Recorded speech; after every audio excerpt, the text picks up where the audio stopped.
You're over 70, you're already walking, and yet steadiness still doesn't feel reliable. Let's train the peace walking often undertrains. Fast ankle catch reactions. In the next 60 seconds, you'll do the baseline beside a wall and rate your balance 1 to 10. After that, I'll add 2 upgrades, then I'll give you a 14-day schedule, plus a day 14 check you can track at home. Stay for the schedule, because doing the drill without the plan is how people plateau. Why does this work? When feedback from the feet weakens, balance can slip. Walking is helpful, but it often keeps you on a roomy base that feels stable. That roomy stance may not force quick ankle and hip corrections. A narrow track does, so we'll practice narrow base control safely with the wall close by. Keep safety in mind. Stand near the wall so one arm could reach it, without leaning your body into it. Clear the floor, wear shoes or non-slip socks. Stop if you feel dizzy or faint, if knee pain appears, or if numbness or tingling sticks around. If you deal with vestibular issues, neuropathy, or you've fallen before, use supervision or speak with your clinician before practicing. Soften the knees, then unclench the jaw. That's your safe mode.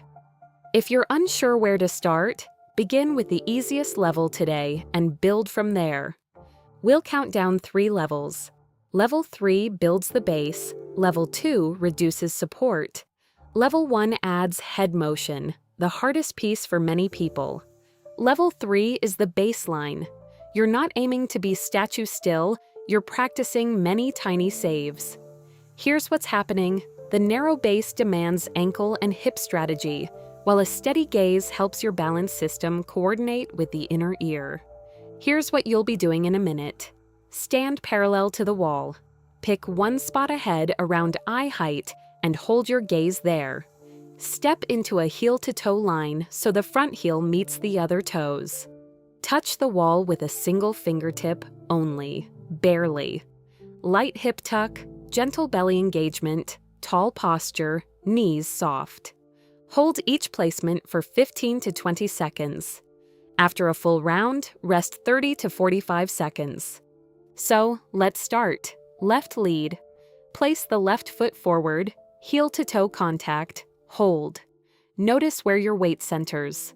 Continue along the line beside the wall, using that same 15 to 20 second hold between placements. Keep fingertip contact feather light. Keep the gaze locked on your target. Breathe steadily.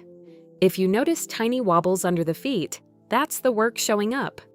Count it down, 5, 4, 3, 2, 1. Release.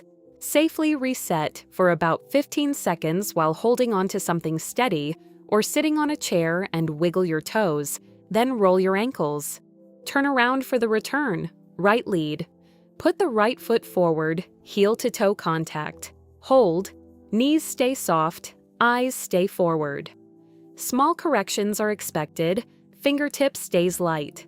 Count down again. 5, 4, 3, 2, 1. Release. Now score yourself from 1 to 10. Comment your score like this. On if you stayed with it. Out if you stepped off.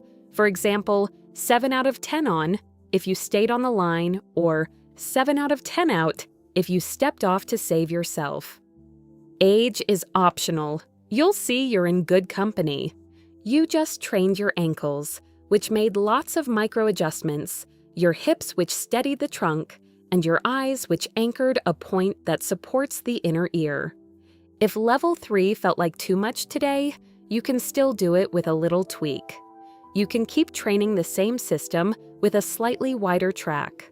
Widening the base lowers the demand while keeping the narrow base challenge. Or, if you prefer, you can use semi-tandem. Instead of heel to toe, set the front heel near the middle of the rear foot, or make the track 1 inch wider. Keep the wall close. Keep your gaze on that target. Keep the fingertip barely there. And don't push through symptoms. Pause, reset, and simplify. Here's the wall rule. A fingertip is feedback. Using your whole hand turns it into support. When you press or grip, the body leans and stabilizers can switch off. So, use just one fingertip. Then drop the shoulders and loosen the jaw again. Now let's get into the level 2 upgrade, hover. Hovering builds steadiness without leaning. With less touch, your system must solve the narrow base task with less external input. Keep the stance, but float the hand about 1 inch from the wall. Stay close enough to tap the wall fast if needed, but avoid touching unless you must. Work for 30 seconds on each side, and when hover feels too intense, do fingertip for 1 round, then try hover again. The wall stays close, no hero moments. Take 1 long exhale, then continue. Level 1 comes with another upgrade, head turns. Tiny head turns can reveal the missing link. Moving the head asks vision and the inner ear to coordinate with foot feedback under change. Keep your stance. Do small no turns. Left, back to center, right, back to center, slow and controlled. Between turns, bring your eyes back to the forward target. Work for 30 seconds on each side. If that's too much, shrink the range and slow it down. If dizziness shows up, stop and return to fingertip only. Optionally, only if you're steady.